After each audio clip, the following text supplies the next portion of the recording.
Hello viewers, welcome to Amma's craft. இப்போது மழைக்கு எதமாக சாப்பிட்றதுக்கு டேஸ்ட்டான டொக்லி எப்படி செய்யுதுன்னு காட்டுறேன். வெறும் கிராஃப்டே இல்லாமல் எல்லாம் கலந்த மாதிரி கொஞ்சம் டேஸ்ட்டாக இருக்கட்டும் வீவர்ஸ்க்காக இது போடுறேன். இதுக்கு தேவையான பொருட்கள் கடலப்பருப்பு, துவரம்பருப்பு, பயத்தம்பருப்பு, இந்த 3 பருப்பு தான். எல்லாம் ஒரு 50 கிராம் இருந்தால் போதும், இல்லை அதை விட கொஞ்சம் கம்மியாக இருந்தால் கூட பரவாயில்ல. அதுக்கப்புறம் அது தாளிக்கிறதுக்கு ஜீரகம், எண்ணெய், கடலெண்ணெய், சமையல் எண்ணெயே நம்ம உபயோகப்படுத்துறது வச்சுக்கலாம். இதுக்கு மிளகாத்தூள், இதுக்கு வெங்காயம் தக்காளி எதுவும் தேவையில்லை. அதுக்கப்புறம் புளி, இதுதான் தேவை. இது எப்படி செய்யுதுன்னு காட்டுறேன். இதுக்கு கோதுமை மாவில் எண்ணெய் கொஞ்சோண்டு, 1 ஸ்பூன் எண்ணெய், 1 ஸ்பூன் மிளகாத்தூள் போட்டு சால்ட்டு போட்டு நல்லா பிசைஞ்சு இது போல் பெரிய பெரிய ரவுண்டாக பண்ணிக்கணும். சப்பாத்தி விட கொஞ்சம் பெருசாக பண்ணிக்கணும். இதை வட்டமாக வாட்டணும். வாட்டிட்டு சப்பாத்தி மாதிரியே வாட்டிடணும். வாட்டிட்டு இது போல் சின்ன சின்ன ரவுண்டாக பண்ணி வச்சுக்கலாம். நம்மளுக்கு தேவையான ஷேப்பில் டைமண்டும் நான் இந்த மூடியால் ரவுண்ட் பண்ணி வச்சுருக்கேன்.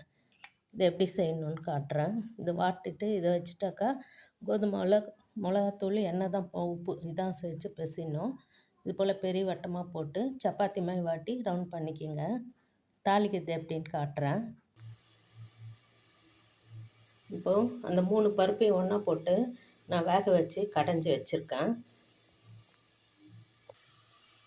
அப்புறம் ஒரு பாத்திரத்தில் எண்ணெய் விட்டு அதில் ஜீரகம் மட்டும்தான் போடணும். கடுகு எதுவும் போட வேண்டாம். பருப்பில் கூட பூண்டு எதுவும் வேண்டாம். வெங்காயம் தக்காளி எதுவும் தேவையில்லை. எண்ணெய் காஞ்சவொன்னு கருவேப்பிலை கூட தேவையில்லை. இதுக்கு சிம்பிளானது ஆனால் டேஸ்டியானது. ஜீரகம் போட்டு அதை நல்லா தொழவி விடணும். பொரிஞ்ச பிறகு இந்த கடைஞ்ச பருப்பை அதில் ஊற்றணும். பாருங்கள், ஜீரகம் பொரிஞ்சிச்சு. இப்போ அந்த கடைஞ்சி வச்சுக்கிற பருப்பை இதில் ஊற்றிடும். நம்ம தண்ணியாக இட்லி சாம்பார் எப்படி செய்கிறோமோ அதே போல் தண்ணியாக தான் இருக்கணும். திக்கு தேவையில்லை.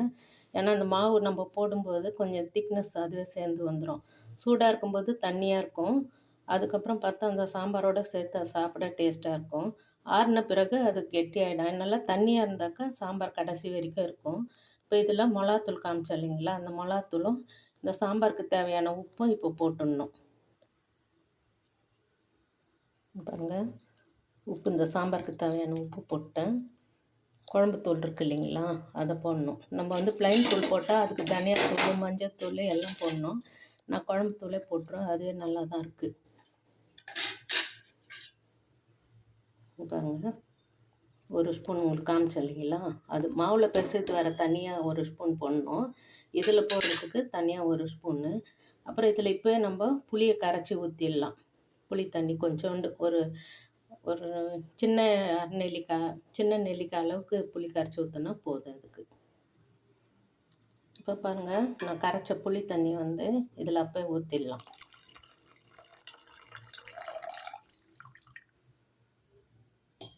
இப்போ இது நல்லா கொதிக்கும்போது நம்ம ரவுண்ட் பண்ணி வச்சுருக்கோம் இல்லைங்களா, அந்த பீசஸை ஒன்று ஒன்றா எடுத்து போடணும். மொத்தமாக போட்டால் அப்படியே ஒன்றா சேர்ந்துடும்.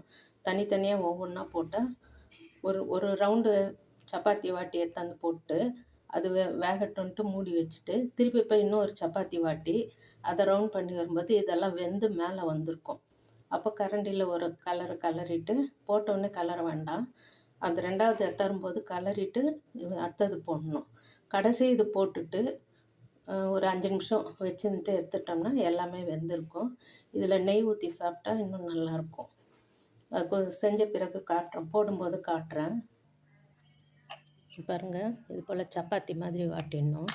ரொம்ப கனம் இருந்தாக்கா நல்லா இருக்காது. கொஞ்சம் லேசாக இந்த அளவு மெலிசு இருந்தால் போதும். அப்போ தான் சாம்பாரோட ஊறி நல்லாயிருக்கும்.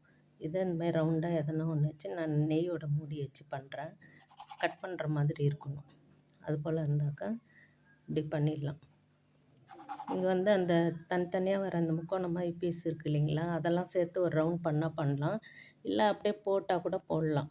ஏன்னா இழையும் ஒன்றா கொதிக்கும்போது ஒரு சிலது சின்ன சின்ன பீஸ் ஆகும்ல, அந்த மாதிரி கூட எடுத்து சாப்பிட்லாம். நல்லா தான் இருக்கும். போல் ரவுண்ட் எல்லாத்துக்கும் பண்ணி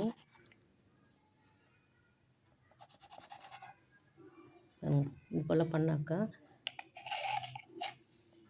இது போல் இருக்கும், ரவுண்ட் பண்ணி வச்சது. இதை அந்த சாம்பார் கொதிக்கும் போது போடணும். காட்டுறப்போ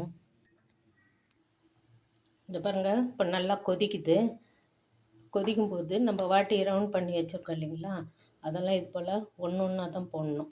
அந்த கொதிக்கிற இடத்துல போட்டாக்கா ஒரு 5 நிமிஷம் இன்னொன்று வாட்டி வரத்துக்குள்ளே இது வெந்து மேலே வரும்.